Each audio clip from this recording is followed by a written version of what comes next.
It's about time I do a review on these. These are my Falken WildPeak all-terrain tyres. I think they're the 83s, and they have been absolutely epic. Alright, so I've just made out to driving. We're about to hit the track.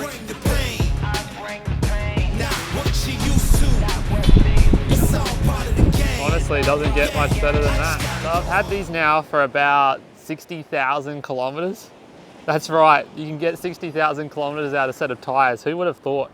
That's pretty impressive. I think there's only a couple of other tyres on the market that will ever get you those kind of distances.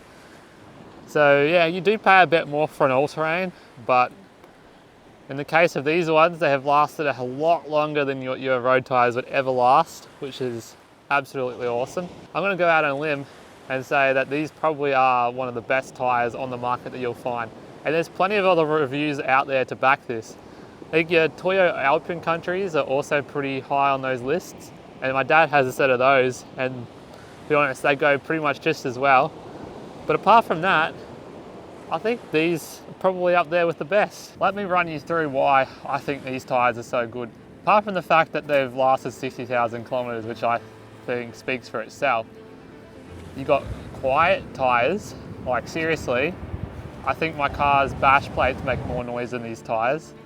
Though my brother does reckon he can hear a little bit of noise. So another pro that I have with these tyres is they've been quite durable for me. Like, I have not punctured a single one. I think Jeffrey staked a Falken quite a few years back, but it was under extreme conditions. Like, you run over a big timber stake, I don't think there's too many tyres out there, even your mud terrains, that will survive. Regardless, he's got himself a set of the same Falken all-terrain tyres, and Richard is also about to get himself a set. I think it just goes to show how good they really are. They seem to bag out really nicely on the sand, which is great. They also have pretty good side tread on the corners here, which really does allow you to bag them out that little bit further and just get the most out of your tyre. These are the first all-terrains I've ever owned, but I've been pretty happy with them. I did my research before I bought them, and I'd probably go with the same tyres again. I might try a mud terrain, that'd be the only difference, but if I'm going with an all-terrain, this would be it. So having done 60,000 kilometers, I'm talking Cape York, Stradbroke Island, Warden Island, all those kind of sand islands. We've done trips to the Glass House, we've done trips to the Genoan Hills. These have done it all, and they've done it really well. But there's got to be a con with everything, right? Nothing can be perfect, okay? It's just, there is always going to be compromise, especially with all-terrains. You're never going to get the best performance off-road possible, and you're never going to get the best performance on-road possible. You have to be somewhere in the middle. The only con I really have is when it starts raining.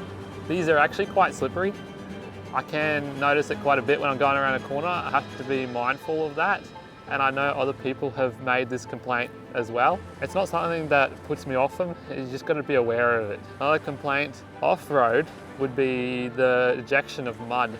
I don't think they're that great with ejecting mud. They're probably better than some other all-terrains out there. They are quite aggressive all-terrain, and you want them to be quiet too, so you got to get the best of all those worlds. They do really great on the gravel, they do really great on rock, being an absolutely awesome tyre. If you guys enjoyed this tyre review, I suggest leaving a like and subscribing for more epic content. We do a ton of absolutely awesome adventures around the area on this channel, so if you want to see some of those, I recommend sticking around and hitting that subscribe button.